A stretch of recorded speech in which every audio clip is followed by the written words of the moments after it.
샬롬, 우리 고등부 친구들, 그리고 우리 멘토님들 한 주간 평안하셨나요? 오늘도 예수 그리스도의 은혜와 평강이 우리 모든 지체들 지키시기를 간절히 소망합니다. 오늘 함께 볼 말씀은 창세기 22장 14절 말씀입니다. 전사님이 읽겠습니다.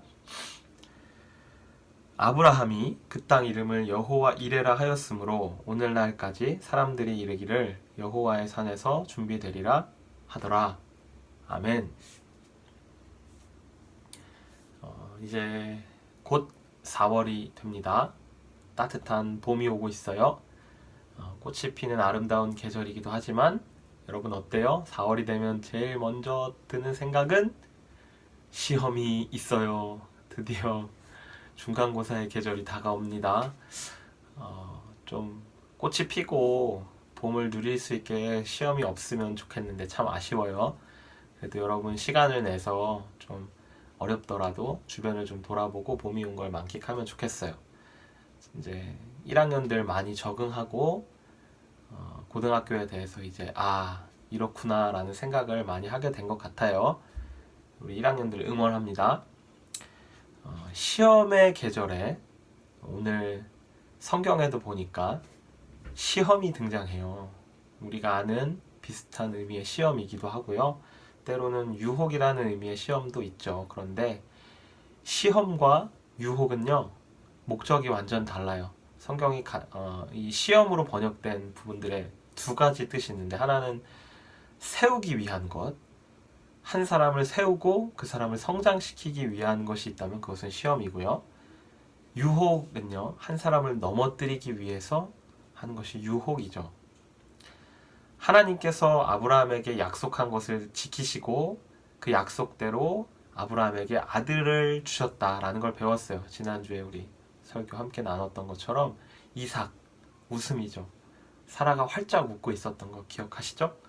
그래서 하나님이 약속을 지키셨어요. 하나님이 주신 약속은 단순히 아들을 주는 것을 뛰어넘어서 그 아들을 통해 민족을 이루고 열방을, 온 세상을 구원의 복을 주시겠다고 하신 약속이었죠. 그런 의미에서 아브라함의 이름을 아브람에서 아브라함, 열국의 아비라는 이름의 뜻으로 바꿔주셨어요. 아브라함과 사라는 얼마나 행복했을까요? 드디어 아들을 얻었는데 하나님이 그렇게 큰 복을 이제 이 이삭을 통해서 허락하신다고 하셨을 때 얼마나 행복하고 즐거웠겠어요. 그런데 오늘 아브라함에게 시험이 찾아옵니다. 하나님은 그런 아브라함을 시험하시는 거예요. 아까도 이야기했지만 우리는 결론을 알고 있지만 근데 몰라요. 시험이 다가왔을 때는 이게 시험인지 유혹인지 우리는 알 길이 없죠. 그런데 하나님은요, 오늘 아브라함을 시험하고 계신 거예요. 1절을 읽어보면 그 일 후에 하나님이 아브라함을 시험하시려고 그를 부르시되 아브라함아 하시니 그가 이르되 내가 여기 있나이다. 하나님이 아브라함을 시험하려고 하셨어요. 그 시험 문제는 뭘까요? 너무너무 가슴이 아픈 내 아들을 바쳐라. 번제로 바쳐라. 특별히 번제. 번제는요, 불로 완전히 태워서 바치는 제사를 의미합니다.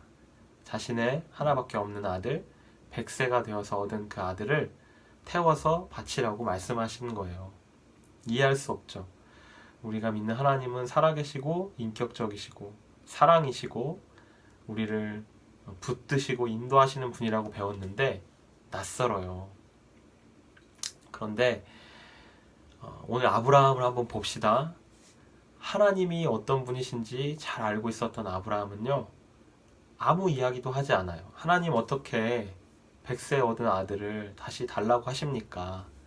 라고도 이야기하지 않아요. 아무 이야기하지 않고 어떤 감정도 드러내지 않은 채 하나님이 일러주신 산으로 갑니다. 모리아 산이죠. 지금은 이제 예루살렘이라고 생각하면 될 것 같아요.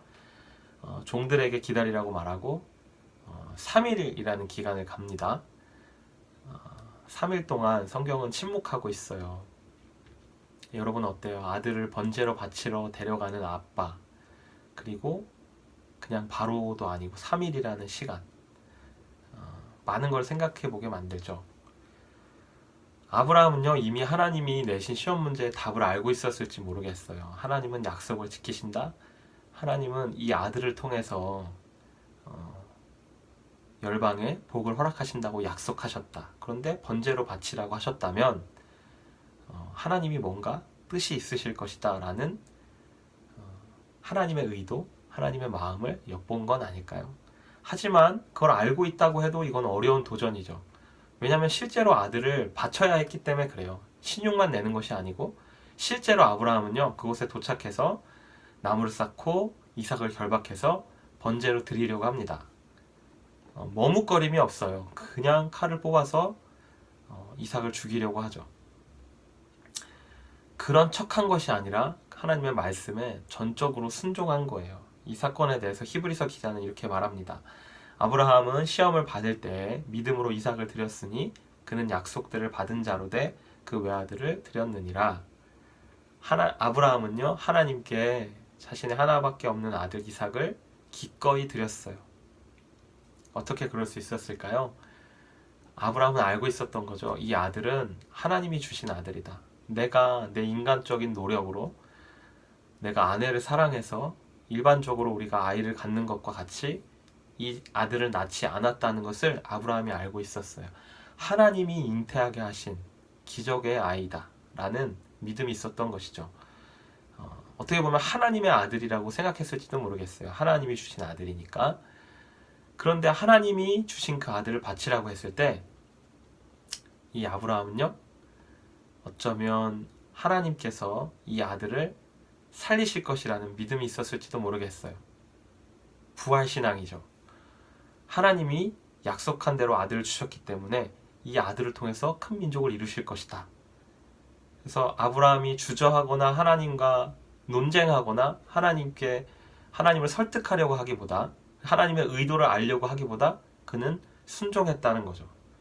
기꺼이. 여러분, 우리도 살면서 우리가 이해할 수 없는 상황들을 만나게 돼요.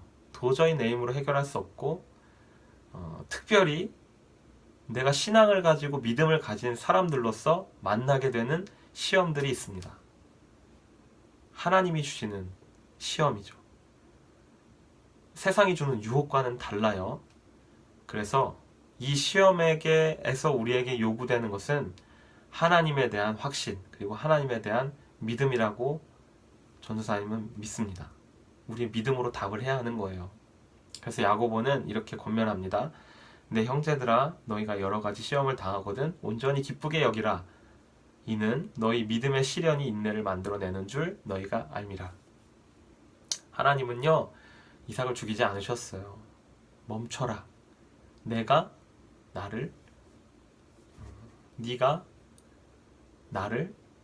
순종으로 따르는 것을 내가 알겠다 라고 하나님이 오히려 아브라함을 권면하시고 칭찬하시죠. 너의 마음을 내가 보았다. 하나님 모르셨을까요? 아니요. 하나님 우리 마음 다 아시죠. 그렇지만 우리가 행동하고 움직일 때 하나님이 그것을 칭찬해 주신다는 거예요. 포기할 수도 있어요. 때로는 이 시험이 아브라함처럼 우리가 이겨내지 못할 수도 있죠. 그렇지만 하나님 우리를 포기하지 않으시고 계속 기회를 주실 거예요. 여러분을 성장시키실 것이고 이겨낼 힘도 주실 거예요. 사랑하는 우리 고등부 친구들, 믿음이 중요합니다. 여러분이 보내고 있는 이 시간들, 청소년 시간 너무너무 중요해요. 이 시간들을 통해서 여러분이 정말 배워야 할 것, 하나님을 향한 믿음이라고 저는 생각해요. 믿음을 연습하고 하나님 앞에 도전하고 하나님을 따라가고 하나님께 순종할 때 하나님이 여러분의 인생을 뒤집어 놓으시고 여러분의 삶을 새롭게 변화시키실 것이라고 전사님은 믿습니다. 하나님을 향한 신뢰를 가지고 이번 한 주간도 살아가는 저와 여러분들 되시기를 간절히 소망합니다. 이번 주도 힘내시고 화이팅!